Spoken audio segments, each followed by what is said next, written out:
तलाश, सीखते रहो, बढ़ते रहो। क्या तुमने कभी सोचा है क्यों कुछ लोग वही जिंदगी जी रहे हैं जिसका तुम सिर्फ सपना देखते हो? क्या फर्क भाग्य का है या आदतों का? क्या यह सच है कि सुबह की शुरुआत ही पूरे जीवन की दिशा तय कर देती है? यह सवाल जितना सरल लगता है उतना ही गहरा है, क्योंकि शायद तुम भी उसी दलदल में फंसे हो जहां सपने बड़े हैं लेकिन सुबहें कमजोर, जहां लक्ष्य ऊंचे हैं पर शुरुआत कभी समय पर नहीं होती। लेकिन रुको, अगर मैं कहूं कि सिर्फ सुबह के 60 मिनट तुम्हारा आत्मविश्वास, ऊर्जा, रिश्ते, स्वास्थ्य और किस्मत सब कुछ बदल सकते हैं, तो क्या तुम विश्वास करोगे? आज की इस कथा में सिर्फ एक कहानी नहीं बल्कि एक जीवन सूत्र छिपा है जो बुद्ध ने एक भटके हुए युवक को दिया था। वह युवक बदल गया, उसका भाग्य बदल गया और उसका नाम इतिहास में दर्ज हुआ। तो अब सवाल तुमसे है, क्या तुम सुनने आए हो या बदलने? अगर तुम सच में तैयार हो तो यह वीडियो तुम्हारी जिंदगी की नई शुरुआत हो सकती है। दोस्तों, ज्ञान की तलाश में आपका स्वागत है। शायद आपने भी कई बार देखा होगा कि क्यों कुछ लोग सुबह मुस्कान और ऊर्जा के साथ उठते हैं जबकि कुछ लोग सुबह उठते ही थकान, निराशा और भारीपन महसूस करते हैं।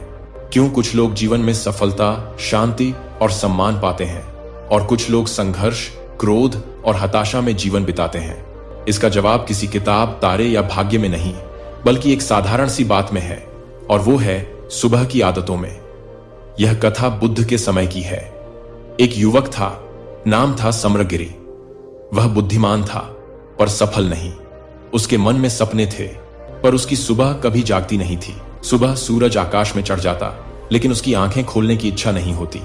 वह दिन भर थकान महसूस करता, मन चिड़चिड़ा रहता, रिश्तों में कटुता बढ़ती और धीरे धीरे उसका आत्मविश्वास, उसकी चमक, उसका तेज खोता जा रहा था। लोग कहते थे भाग्य उसका साथ नहीं देता, लेकिन सच्चाई यह थी कि वह खुद अपने भाग्य का द्वार बंद कर चुका था। एक दिन पूरा टूटकर वह बुद्ध के पास पहुंचा।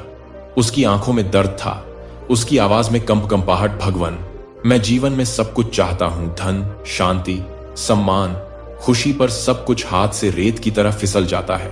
क्या मेरी किस्मत खराब है? बुद्ध मौन रहे। उस मौन में वह युवक रो पड़ा। फिर बुद्ध ने धीरे से पूछा, वत्स, बताओ, सूर्य तुम्हारे जागने का इंतजार करता है या वह अपने समय पर उगता है? युवक ने धीमे स्वर में कहा, वह तो अपने समय पर ही उगता है। बुद्ध बोले, तो फिर तुम क्यों दुनिया से उम्मीद करते हो कि वह तुम्हारी आदतों के अनुसार बदल जाएगी? युवक चौंका। बुद्ध ने आगे कहा, क्या तुमने कभी उस क्षण को महसूस किया है जब रात और दिन एक दूसरे को नमस्कार करते हैं?